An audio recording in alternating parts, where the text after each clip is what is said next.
Untuk membahas debat terakhir calon presiden, kita sudah terhubung dengan Arya Budi, Direktur Riset Poltreking Indonesia. Selamat sore Mas Arya.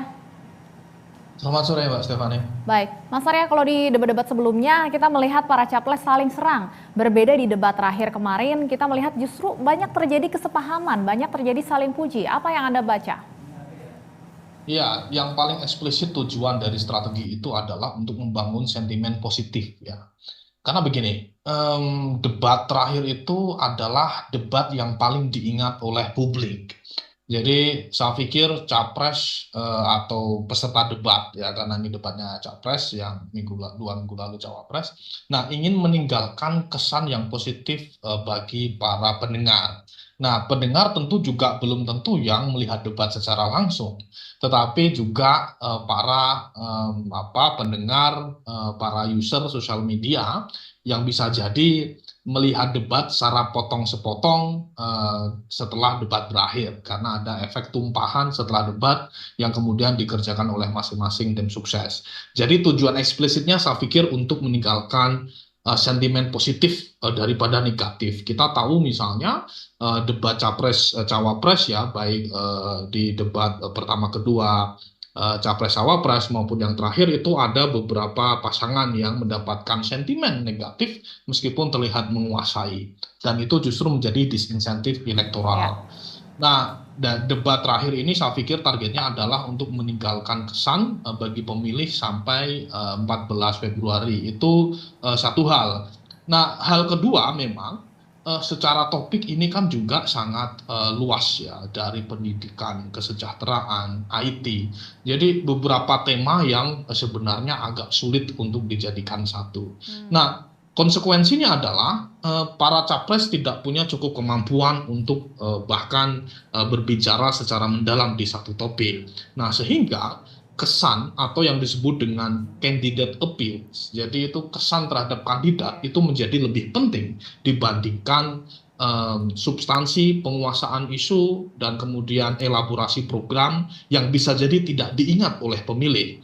Nah, pemilih itu akan lebih mudah mengingat bagaimana penampilan mereka secara umum dibandingkan kata per kata atau substansi yang mereka perdebatkan, yang mereka sampaikan di debat. Nah, misalnya tadi soal Prabowo meminta maaf, misalnya, kemudian Anies yang tidak menyerang. Nah, itu saya pikir yang ingin dibangun dari debat itu, pembangunan persepsi publik terkait dengan sentimen positif terhadap masing-masing kandidat. Mas Arya, tapi menurut Anda dengan minimnya saling serang ini, apakah kemudian visi misi capres cawapres, pesan-pesan yang sesuai dengan tema debat ini lebih tersampaikan kepada masyarakat?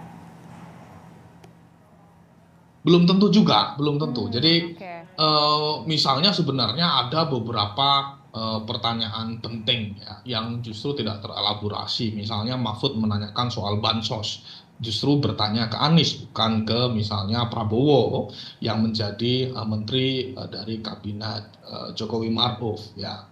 Nah, itu kemudian kurang terelaborasi. Jadi gini, ada satu sisi di mana jika kandidat tidak menyerang, itu jawaban ya tidak muncul. Satu sisi kandidat bertanya normatif ya, kita pemerintah hanya akan mendapatkan misalnya jawaban normatif ya, semuanya setuju, kesehatan perlu dibangun, tenaga pendidikan dan seterusnya. Nah, koreksi terhadap kebijakan saya pikir penting. Nah, itu yang kemudian tidak muncul di debat ya. Beberapa orang kemudian mengambil kesimpulan bahwa ini anti klimaks ya, kemarin panas mengorek banyak, mengklarifikasi banyak kebijakan. Nah, ini tidak hanya 1 atau 2 poin ya, yang paling saya ingat soal bansos misalnya.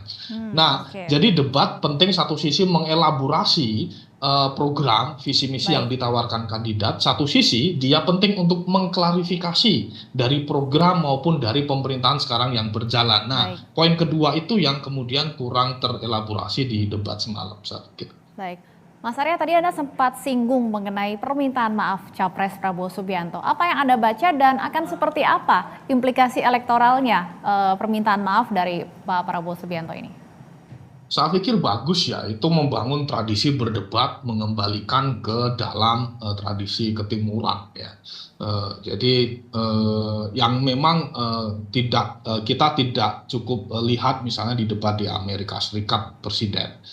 Nah, satu sisi itu kemudian merekonsiliasi cukup banyak simpatisan ya orang misalnya ya die hard supporter dari kandidat yang tidak terlalu suka dengan Prabowo misalnya entah kandidatnya Anies Muhaimin maupun Ganjar Mahfud itu secara partisan attachment ya kedekatan terkait dengan figur kemudian terrekonsiliasi. Persoalannya apakah kemudian itu mengkonversi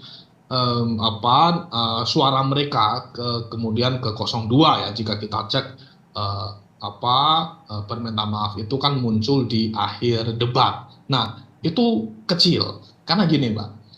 Jika kita cek karena yang 01 saya pikir juga bagus ya kemarin sempat mempersonifikasi beberapa cerita di level individu ya ke dalam closing statement kemudian di 02 ada permintaan maaf dan kemudian semua kandidat bersaudara 03 yang sepertinya masih cukup tajam menembak baik pemerintah maupun kandidat lain. Tapi terlepas dari itu dilakukan di akhir dari debat.